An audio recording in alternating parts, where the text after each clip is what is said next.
Comédie grand public contre l'homophobie et les préjugés, les crevettes pailletées reviennent en salle, avec un programme percute par l'actualité. Le nouvel opus, qui dénonce l'homophobie en Russie, a été tourné en Ukraine, avant l'invasion.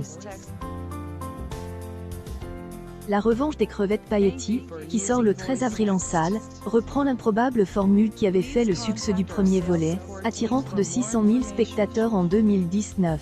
Une comédie qui se revendique film LGBT mais s'adresse à tous, inspirée de la véritable histoire d'une équipe gay de water-polo basée à Paris.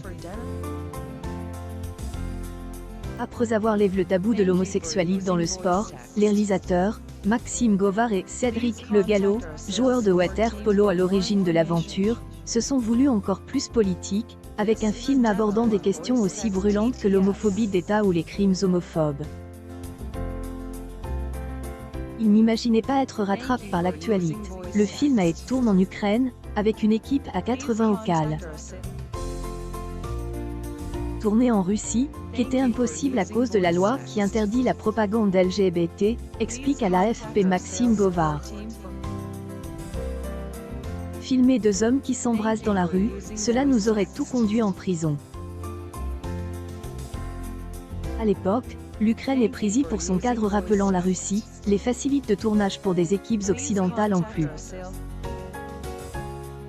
Personne n'osait imaginer une invasion russe.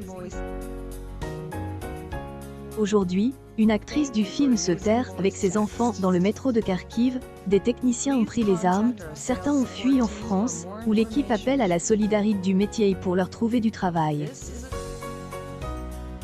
Thérapie de conversion, pour les réalisateurs, au-delà de l'homophobie, les crevettes pailletées sont un hymne à la liberté en général, et le lien est à leurs yeux évident avec la situation actuelle de l'Ukraine.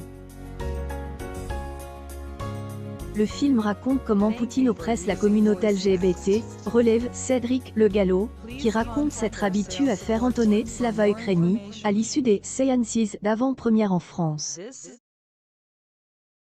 Aujourd'hui, Poutine oppresse le monde entier, donc car ressonne particulièrement.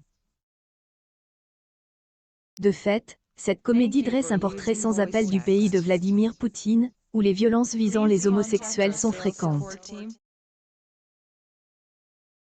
A introduit en 2013 sa loi contre la propagande homosexuelle auprès des mineurs, ce qui a servi de prétexte pour interdire des marches des fiertés l'affichage de drapeaux arc-en-ciel.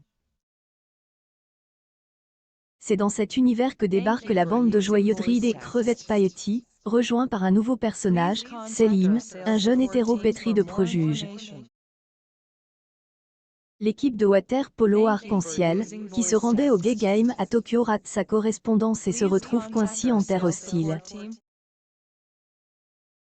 Tandis que certains se terrent à l'hôtel, d'autres se risquent à l'extérieur. Russie, la recherche d'une boîte gay pour faire la fête ou d'un plan d'un soir sur une application de rencontre peuvent tourner au cauchemar. Les crevettes vont devoir fuir de redoutables chasseurs de gays, qui tabassent des homosexuels au coin des rues, et découvrir l'enfer des thérapies de conversion, un programme mis en place dans un centre de détention pour les soigner de leur orientation sexuelle.